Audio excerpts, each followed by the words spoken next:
months now, and we've been in the Ten Commandments for a few weeks, maybe a couple months by now. And we've worked our way now to the sixth commandment, which is thou shalt not murder, or in the original Hebrew, I guess it's only 2 words, no murder. If you like simplicity, there you go. Just as you turn in there, I'll remind you that, the Ten Commandments here are given in a specific historical context. They're given to the Israelites as God is speaking from the mountain, and the Israelites themselves heard the booming voice of God, and it terrified them so much so that they said, Moses, you go listen to God. You go speak to God on our behalf. We can't go through that again. We're terrified that we would die if we were to continue to listen to him.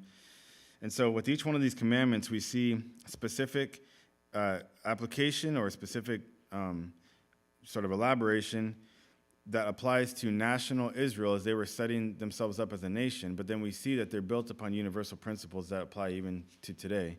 And so I've kind of tried to do this sort of zoom in and zoom out approach to each one of these commandments where we see this is what it meant to Israel, and then this is what it means even to us today. I will do the same thing today as we look at this commandment against murder. I'd like to read all of the Ten Commandments as we have been doing, but before I do so, I'll ask the kids a question just so that they will stay awake. Just kidding. So here's the question.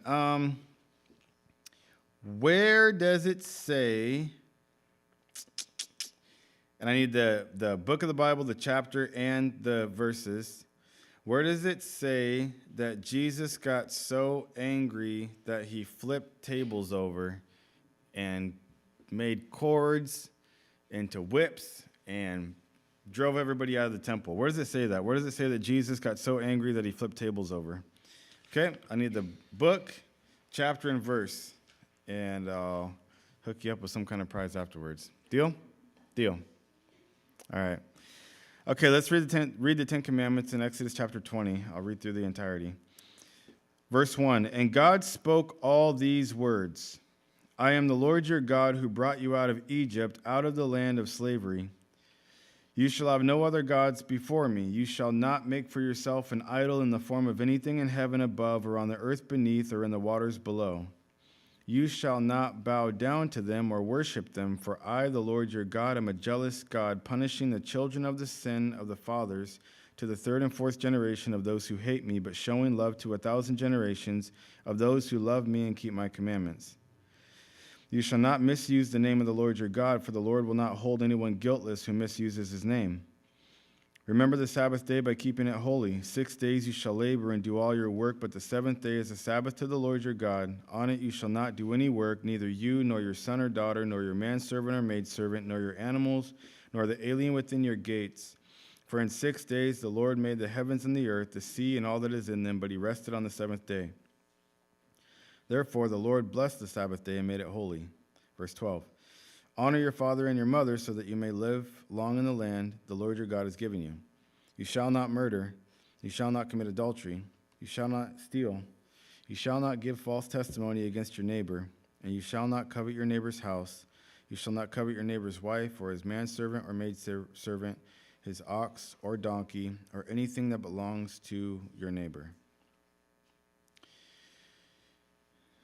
We're in the portion of the Ten Commandments now that deals specifically with interpersonal relationships. The first 4 commandments clearly are speaking of one's relationship to God.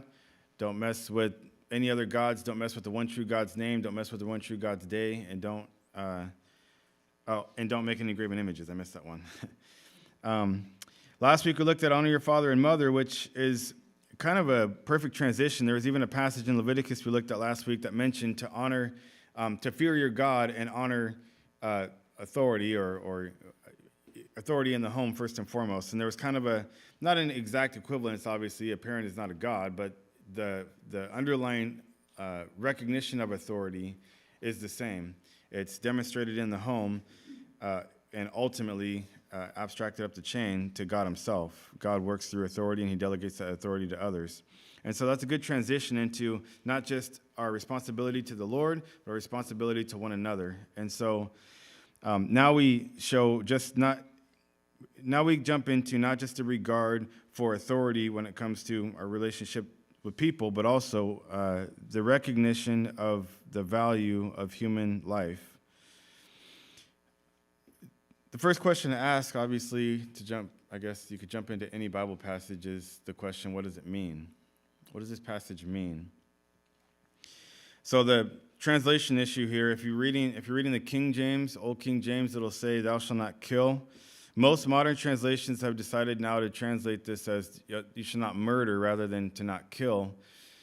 And I think it's pretty clear to understand the difference there, that if you say kill, that could be too broad of a term, and murder could be too narrow of a term. The word that's actually used is a word, I'm not going to pronounce it right, but you won't know the difference. It's ratzak. You probably are supposed to conjure up some phlegm when you say it, but, whatever. You're supposed to spit when you speak Hebrew. Something like that. Anyway, but it means to slay.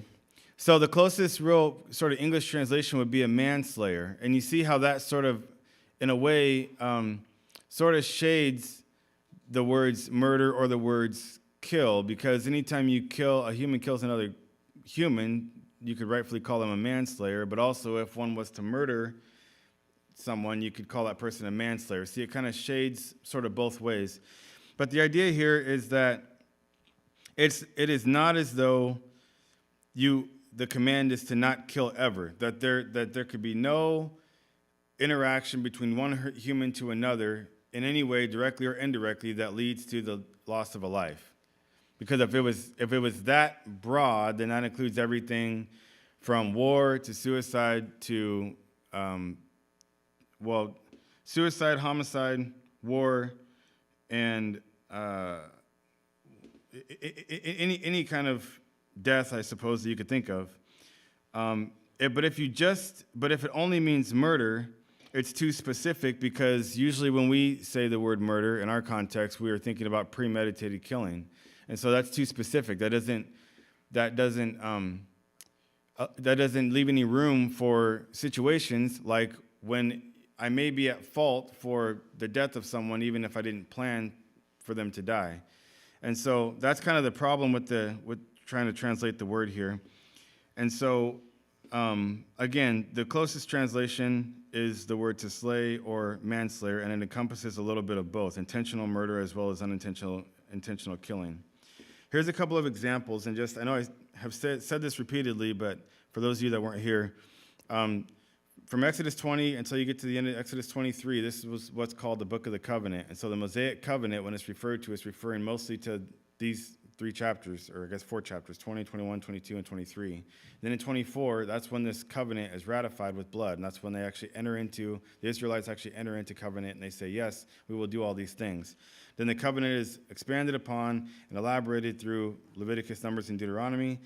But what I wanted to do is, as we're going through Exodus, is rather than just go through the 10 Commandments with no reference to chapters 21 through 23, I'd rather see where there's laws in chapters 21 to 23 that could be categorized and subjugated underneath these 10 Commandments. So I did that, and there's a couple of examples that I found here that have to do with killing. The first example is, we'll look at a couple examples of forbidden killing. Because there's forbidden killing and there's also accidental killing. Here's an example in chapter 21, verse 12, of what probably comes to mind when we hear the word murder, an actual premeditated killing. Chapter 21, verse 12, if you want to turn over one page, you can. If not, I'll just read it to you. It says, anyone who strikes a man and kills him shall surely be put to death. That's the most straightforward. Someone wants to kill someone, and they kill them in a premeditated fashion, and the consequence for that in Israel as a nation was to be death.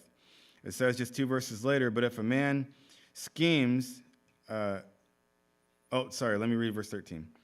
However, if he does not do it intentionally, but God lets it happen, he is to flee to a place I will designate. We'll look at that in a second.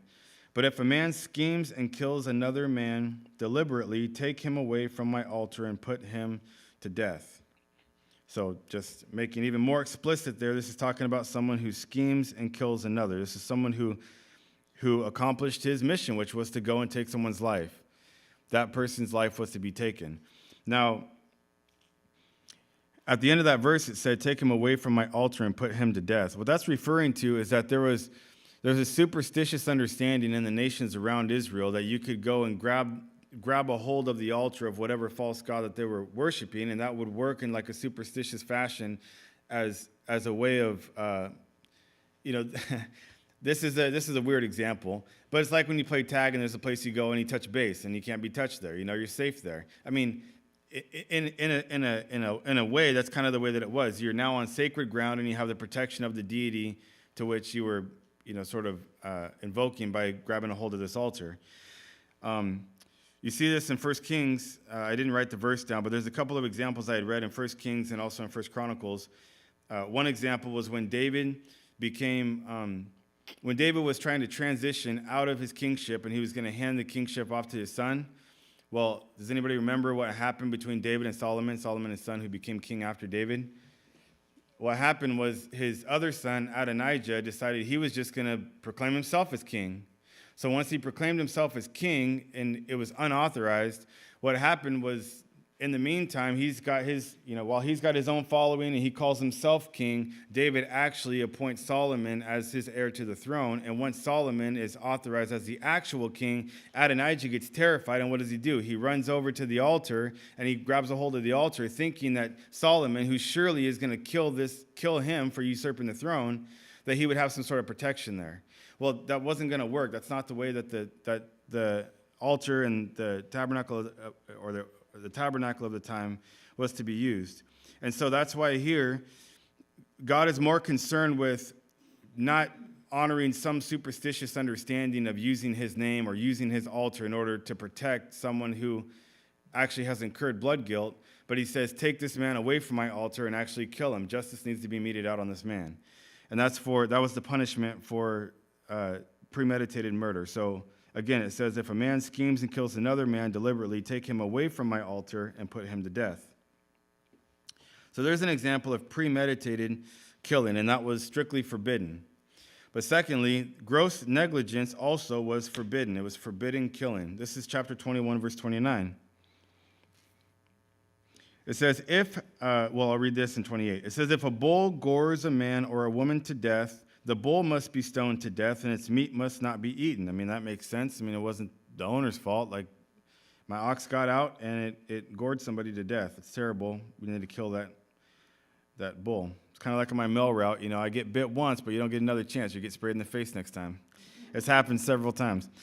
Anyway, but the owner of the bull will not be held responsible if, listen to this, however, the bull has had the habit of goring and the owner has been warned but has not kept it penned up and it kills a man or woman, the bull must be stoned and the owner also must be put to death. So this was another type of forbidden killing. If the owner of their bull or whatever animal was so negligent to know that this bull is a threat to my neighbors, but he doesn't take the measures necessary to keep him penned in, either just to put the bull down in the first place, or to keep him penned in. Well, then he does incur some guilt, and that was forbidden killing. It was on him. So this is more of an indirect killing, but it was also forbidden. So these are examples of forbidden killing, but now we get a couple examples of accidental killing. So this is back to 21 verse 13, and I read this a second ago, but I'll just read it again. It says, anyone who strikes a man and kills him shall surely be put to death. However, if he does not do it intentionally, but God lets it happen, he is to flee to a place that I will designate. So in this case, someone could be personally involved. I mean, actually using their hands or their whatever weapon that they may have used, and it led accidentally somehow to a death. Well, then there was some protection for this man, and we'll talk a little bit more about that when we go to Numbers 35 and look at the city's refuge. But the outcome's the same. Somebody died, but it was by accident. This is not strictly a forbidden killing like premeditated killing was. Next, something of yours causes death. And this goes back to the same passage we just looked at a second ago, but I'll read it again and just make a different emphasis. It says, if a bull gores a man or a woman to death, the bull must be stoned to death and its meat must not be eaten. See, so like in the one case, if someone knows that the gore that the bull is a danger to his neighbors, he's responsible to do something about that. If he doesn't know that, and this bull acts out of character or whatever, well, then he's not responsible for that. This is all pretty common sense, pretty reasonable stuff if you really think about it, if you just read it honestly. And so these are the examples of forbidden killings as well as accidental killings, and it's really all that I could find in chapters 21 through 23. Now, there's more you could find later if you want to look in Leviticus, Numbers, and Deuteronomy, but I wanted to try to stick right here to Exodus. In order to get more, because it says that if someone accidentally kills someone, he is to flee to a place that I will designate. In order to get more information on that, I did have to go to Numbers chapter 35. And there's a few other places, but this seemed to be the most comprehensive and kind of provide a transition point for me in the sermon also. So I'll just read this. This explains what a man who accidentally kills someone, what their protection was, what provision was given to them. It says this: 6 of the towns that you give the Levites. Who are the Levites? Anybody know? Priests. They're the priests, all right? 6 of the towns that the priests have will be cities of refuge, to which a person who has killed someone may flee. In addition, give them 42 other towns. In all, you must give the Levites 48 towns, together with their pasture lands. The towns you give the Levites from the land the Israelites possess are to be given in proportion to the inheritance of each tribe. So basically, they got to the promised land, they divvied up the land, and then from those divisions of the land among the 12 tribes, each tribe was supposed to contribute some of their own land to the Levites, so that the Levites had a little small portion of each one of the 12 divisions of the land. It says in verse 9, Then the Lord said to Moses, Speak to the Israelites and say to them, when you cross the Jordan into Canaan, select some towns to be your cities of refuge, to which a person who has killed someone accidentally may flee. They will be places of refuge from the avenger. Because you can imagine, right, if someone kills someone in my family, someone from my family, namely probably me, is going to want some revenge for that. It says, they will be places of refuge from the avenger, so that a person accused of murder may not die before he stands trial before the assembly. So now we get a little more information on what happens here. The guy accidentally kills someone. It's not that he's off the hook, but it's that he gets a trial. He gets to defend himself or be defended and get investigated to see if this was really an accident or not. That was the part of the point of going to the place of refuge. They will be places of refuge from the avenger, so that a person accused of murder may not die before he stands trial before the assembly. These 6 towns you give will be your cities of refuge. Verse 14. Give 3 on this side of the Jordan and 3 in Canaan as cities of refuge. These 6 towns will be a place of refuge for Israelites, aliens, and any other people living among them, so that anyone who has killed another accidentally can flee there. If a man, I won't read all these verses because it starts to get repetitive in a second, but just follow along with me for now. If a man strikes someone with an iron object so that he dies, he is a murderer. The murderer shall be put to death. Or if anyone has a stone in his hand that could kill, and he strikes someone so that he dies, he is a murderer. The murderer shall be put to death. And it goes on, and it has these different tools that they may have in their hand, and it says, if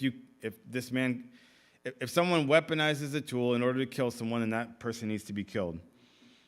It talks about a wooden object, and it goes on. It says in verse 19, the avenger of blood shall put the murderer to death. When he meets him, he shall put him to death. If anyone with malice aforethought shoves another or throws something at him intentionally so that he dies, or if in hostility he hits him with his fist so that he dies, that person shall be put to death. He is a murderer. I'm going to read that verse again in just a second. So if you caught that, kind of shelf it in your mind for a second. The avenger of blood shall put the murderer to death when he meets him. But if, verse 22, if without hostility someone suddenly shoves another or throws something at him unintentionally, or without seeing him drops a stone on him that could kill him and he dies, then since he was not his enemy and he did not intend to harm him, the assembly must judge between him and the avenger of blood according to these regulations. The assembly must protect the one accused of murder from the avenger of blood and send him back to the city of refuge to which he fled. He must stay there until the death of the high priest who was anointed with the holy oil. But if the accused ever goes outside the limits of the city of refuge to which he has fled, and the avenger of blood finds him outside the city, the avenger of blood may kill the accused without being guilty of murder.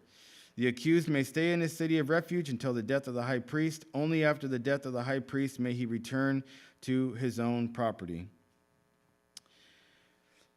These are to be the legal requirements for you throughout the generations to come, wherever you live. Anyone who kills a person is to be put to death as a murderer only on the testimony of witnesses, but no one is to be put to death on the testimony of only one witness. Do not accept a ransom for the life of a murderer who deserves to die. He must surely be put to death. Don't accept a ransom. And then it says, do not pollute the land where you are. Bloodshed pollutes the land, and atonement cannot be made for the land on which blood has been shed, except by the blood of the one who shed it. Do not defile the land where you live and where I dwell, for I, the Lord, dwell among the Israelites. So in this passage, we can see that if someone accidentally killed someone, they run to the city of refuge, and there will be a tribunal there, and people need to bring charges against this man to see whether it was really intentional or not. This is due diligence, what we would call due diligence, or due process, I should say, before this person is to be killed or protected by the city of refuge, depending on what the verdict is. Before I move on, we're going to look at a further meaning of the sixth commandment in a second, but I want to just mention briefly a couple of debates that come up around this commandment. Just as all these commandments have their own debates, when we looked at the Sabbath, should believers still observe the Sabbath? When it was honor your parents, I didn't talk about this, but we could have talked about what about broken families? If you live with an aunt, does that count as your parent? What about we could have talked about all those type of debates that come up. When it comes to do not murder, the type of debates that come up is what about war and just say the police force or anybody, or capital punishment. That's another one that comes up. Suicide comes up. Abortion comes up. And even the Bible's own bloodiness, because the Bible is an extremely bloody book. So rather than take, a lot of time to, sort of nuance all these debates and explain the answers to all of them, the thing I really want to impress upon you is the humanitarian thrust of this commandment. That is to say that the emphasis is to guard life, not to take life. It's not to stand in the place of God and dictate who gets to live and who gets to die.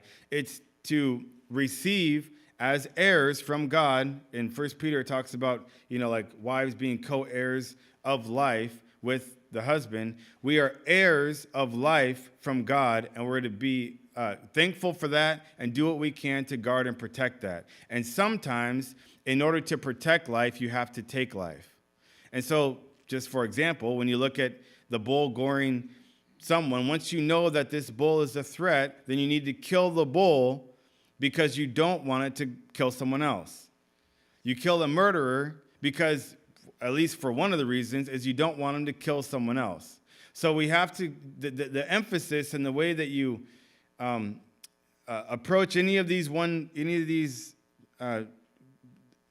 difficulties is you remember the thrust of the commandment, which is to protect life and to promote life. And that'll take you far. So, just for example, briefly, there's been lots of books written and lots of debates had over what is and what is not a just war. Well, if at the very least your guiding principle is to protect life, I think that will at least set you off on the right foot as you start to delve into that topic. Same thing with the pro-choice versus pro-life debate. If your instinct is that we are called to protect life and to promote life, well, that's going to set you off on the right trajectory.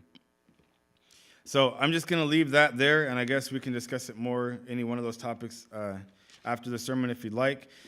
But I want to circle back now to what I just read in Numbers chapter 35, when it says, as we're thinking about intentional killing versus unintentional killing, the question could be, well, how do you know the difference? How can you, investigate someone's heart? Well, there's a couple of clues in this passage that I read.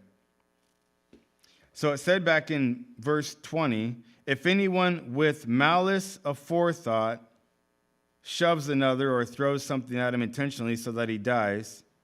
So there's one sort of qualifier as to whether this is an intentional killing or whether it's an accidental killing. If there's malice aforethought, if there was, if this person already had a problem with their opponent, and they had maybe already thought about what I would do if I can get my hands on this guy, then that's a good signal as to whether this was intentional or whether it was purely accidental. But here's another one. Or if in hostility, so not just malice aforethought, maybe thinking or fantasizing about the demise of this opponent, but actual hostility, like maybe there's a history of conflict between these two parties or something like that. That's another way you could sort of designate or decipher whether this was intentional or not intentional. It says, or if in hostility he hits him with his fist so that he dies, that person shall be put to death. And so, in verse 23, it says this. It says, if without seeing, the victim, he drops a stone on him that could kill him and he dies, then since he was not his enemy and he did not intend to harm him, the assembly must judge between him and the avenger, and basically the guy is found not guilty. So we have kind of three components here. One, malice aforethought. Two, hostility. And three, that the opponent or the victim is considered an enemy. So I present those three principles when we think about if we were a judge or a priest, I guess, in this case in Israel, that's what we would be looking for. Did this guy have some malicious intent toward the person he killed? Do they have a history of conflict in the past? And could we say that they were enemies?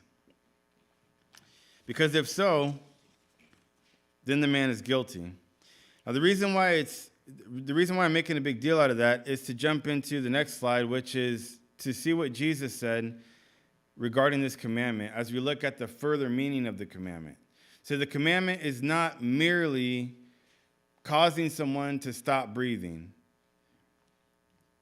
It is the underlying attitude that is to be used by the priests in Israel to decipher whether this person is a murderer or he's just, an accidental manslayer. Well, it's those same attitudes that incriminates even us here today. Matthew chapter 5, verse 21 to 26, Jesus gives really the heart of the commandment to not murder. So I'll just read it, then we'll kind of go back through it a little bit more slowly. Matthew chapter 5, verses 21 to 26. And before I get into this is going to, Jesus talks about the heart attitude, and that's kind of what I'm transitioning into. But I don't want to act as though all of us struggle with this portion of the sermon, but none of us struggle with the former portion of the sermon. The fact of the matter is that murder does reside in the heart. And while it's in the day and age that we live in, it seems like it's a little easier to restrain ourselves from just accidentally slipping into killing someone that we don't like.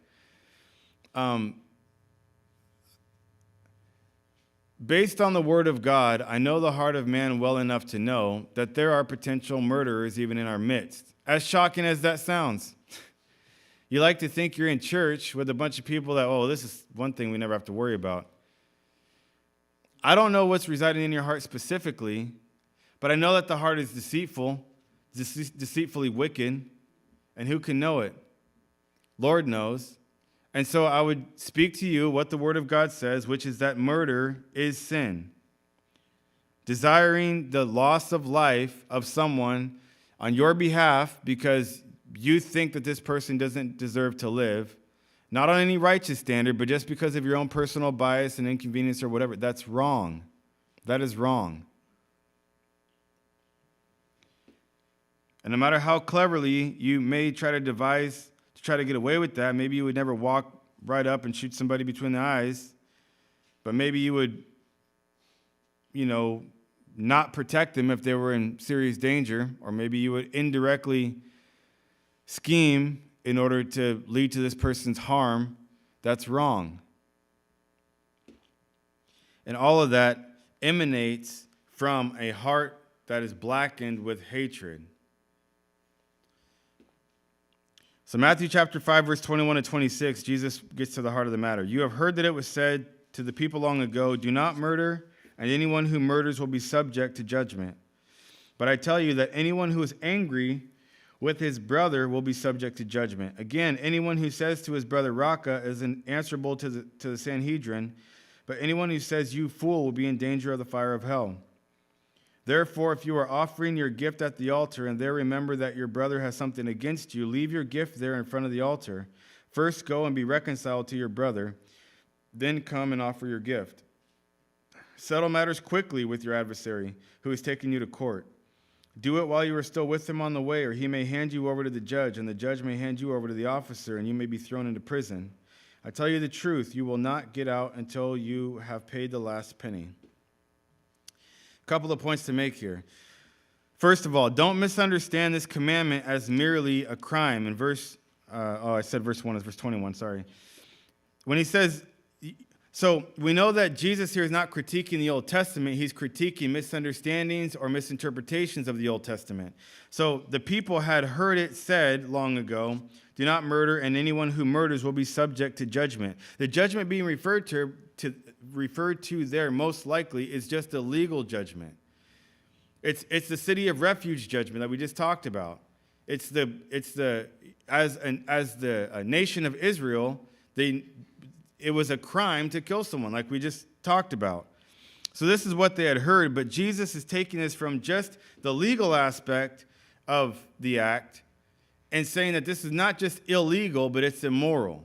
And we know that, especially in our day and age, not everything that is illegal is necessarily immoral. And certainly not necessarily everything that's immoral has become illegal. There's a lot of laws that justify immoral deeds.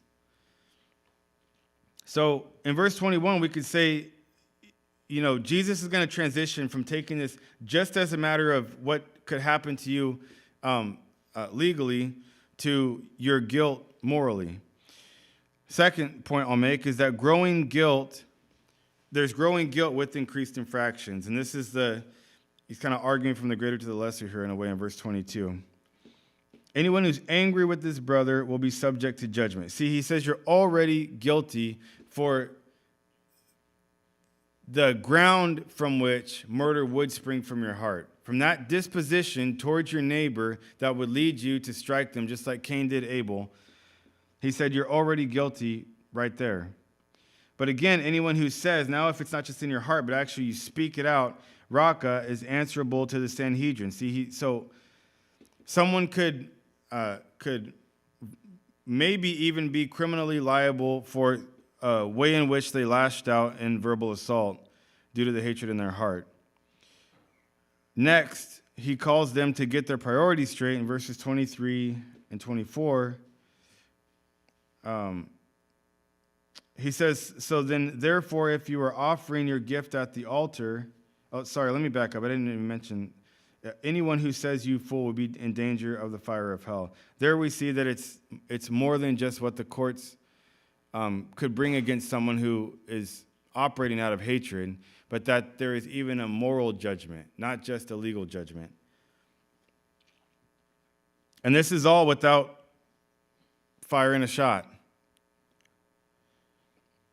Now, verse 23, he says they need to get the priorities straight. Therefore, if you are offering your gift at the altar and there remember that your brother has something against you, leave your gift there in front of the altar. You know how the Pharisees were great at this, and we are also. Use our religion in order to compensate for our dead hearts. And Jesus calls them right out on the floor on this.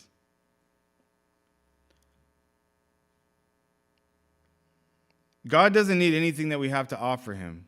Obedience is what's greater than sacrifice.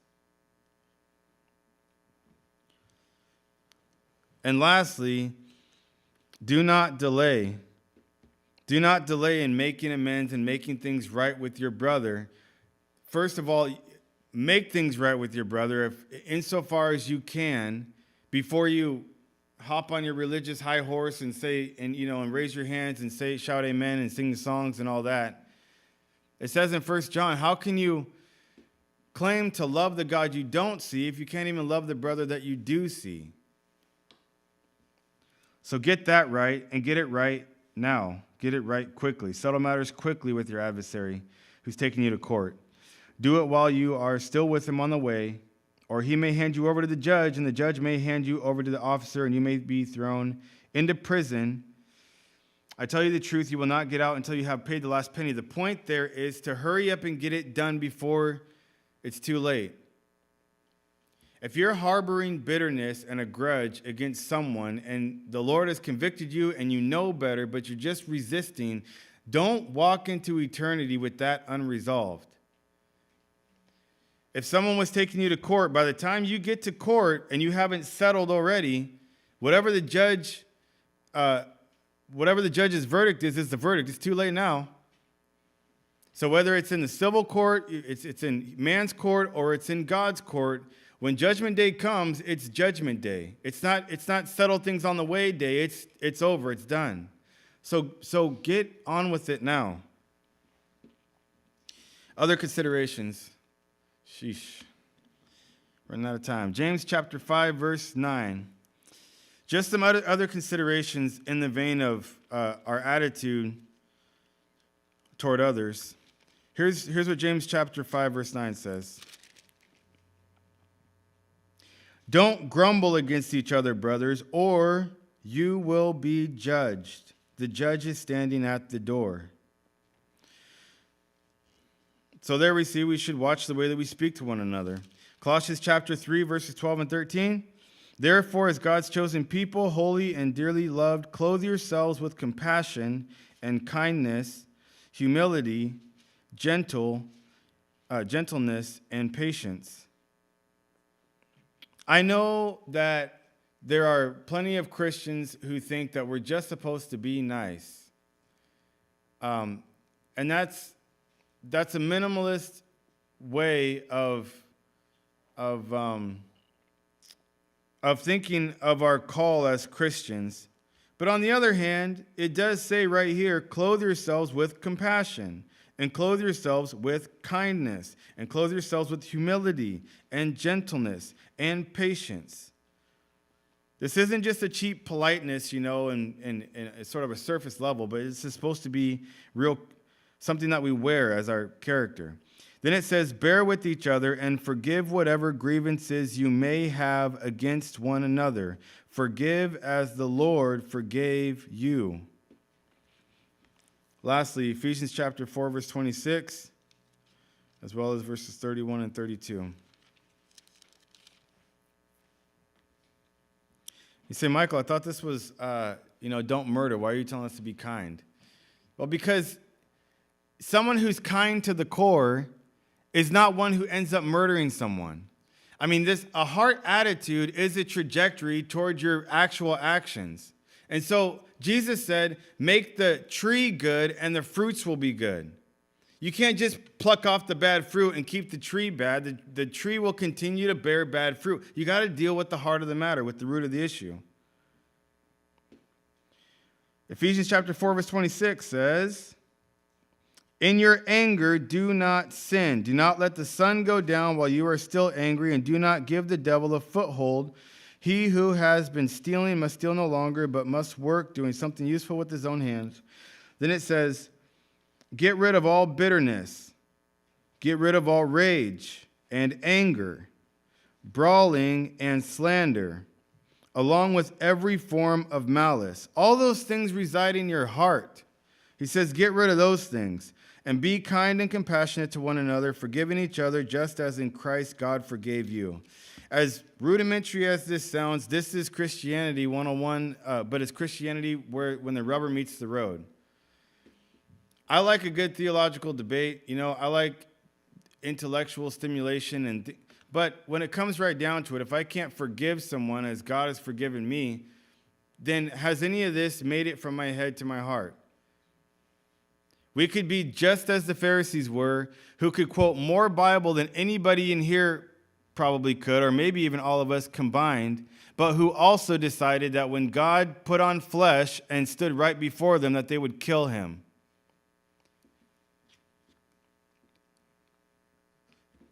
Jesus got angry. Most famous one is in John chapter 2, verses 13 to 22. And this is to say, this is kind of springboarding off of that passage in Ephesians, which says to be angry but don't sin. So this isn't to incriminate us or to suggest that all anger is wrong. John chapter 2, verses 13 to 22 is the story about Jesus flipping tables in the temple. And this was a righteous anger because of a few things. Well, one, because of the cause of his anger. It was because of zeal for his house. His anger was in alignment with what made God angry. And that's the way that we're supposed to be angry. We get angry over the things that God gets angry over, not over things that are just petty discomforts or inconveniences. I won't read the whole passage just for sake of time. But here's another example of where Jesus got angry. In Mark chapter 3, verse 5, Jesus was in the synagogue on the Sabbath, as was his custom, and there was a man with a withered hand, and he was going to reach out and heal this man. But before he does, he looks at his opponents and he says, is it lawful to do good or to do evil on the Sabbath? And they wouldn't answer him. They wouldn't answer him because they didn't want to give him a reason to go ahead and heal this man. They wanted to watch and see so that they could accuse him as soon as he did work, quote unquote, on the Sabbath. And it says that when Jesus asked his opponents and they just stayed silent and didn't respond, it says that he was grieved and angered at their stubbornness, their hardness of heart. Again, righteous anger, but it was an anger mixed with grief. And that is, from just as I was thinking about this, a lot of times that is the right type of anger. It's mixed with the grief because godly anger that is incensed by something that grieves God also grieves the believer who's angry over that thing. We're grieved that this is in rebellion to the Lord. We're also angry about it, but it's kind of a mixture of feelings there. So that's Jesus' anger, but we can also see the anger of his opponents. It says in John 8:44, his opponents were children of the devil, who was a murderer from the beginning. The Pharisees, Sadducees, scribes, lawyers, the opponents of Jesus, they sought to kill Jesus, but that came out of a heart full of hatred. His opponents' anger, and this is where I want to land the plane. His opponents anger and hatred arose from their bitter unbelief. There's a connection here. There's a connection here between ungodly anger and unbelief.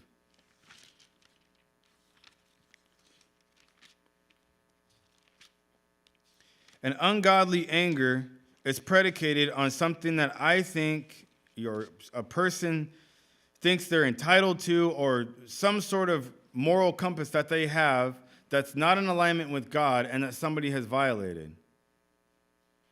Therefore, it's a severance between what God says is right and what I say is right, and therefore the anger is disconnected to righteous anger that would be more in alignment with God.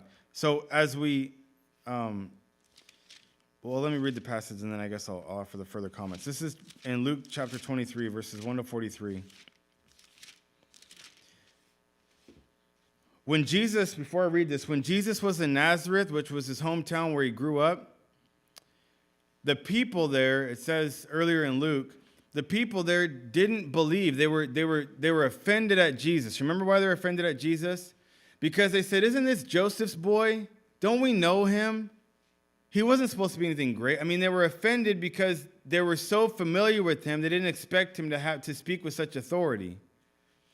And it says in Luke's account of that story that Jesus points out to them, he responds to them, a prophet is without honor in his own town. He says, and he tells them, "You will say to me that you're a physician, heal yourself."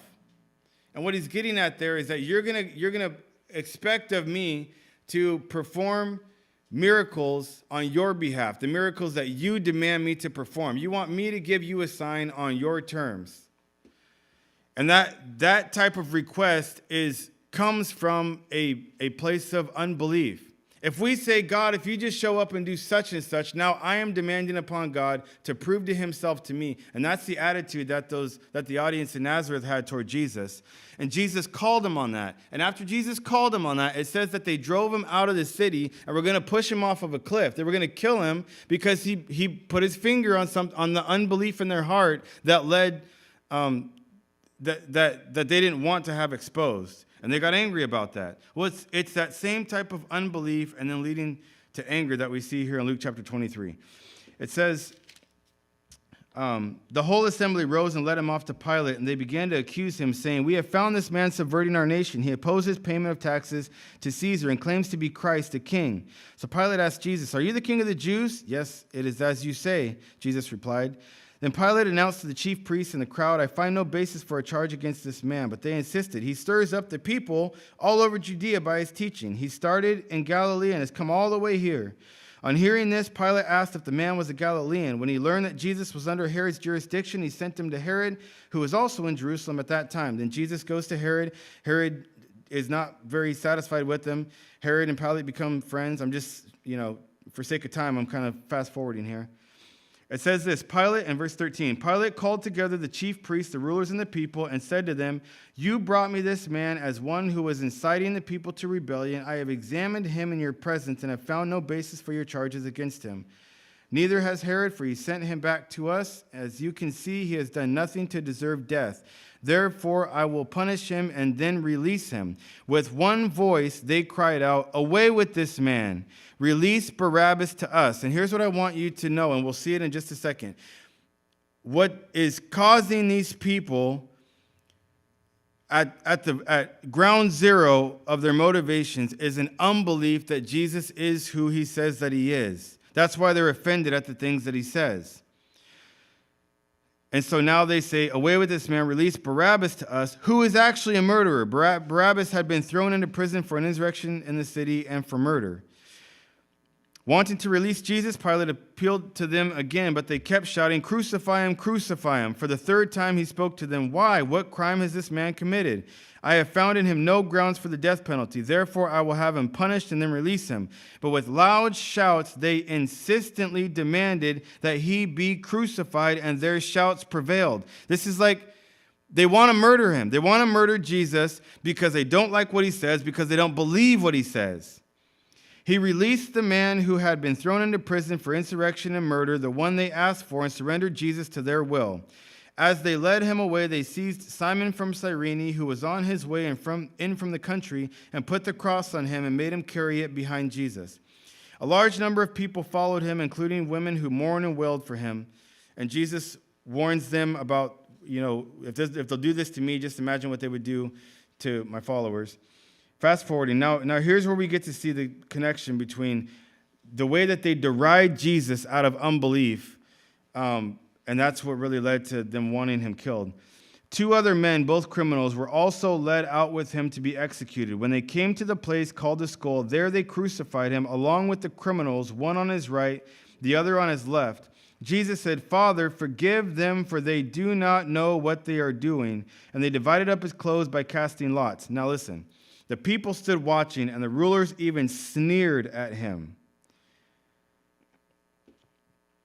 That sneering is hatred, it's insult. They said, he saved others, let him save himself. Physician, heal yourself. The same unbelief in Nazareth that led them to end up hating Jesus. It's the same doubt and unbelief that they are going to launch at Jesus now as he's hanging on the cross. The people that are watching, they said, he saved others, let him save himself if he is the Christ of God, the chosen one. Then the soldiers came up and they mocked him.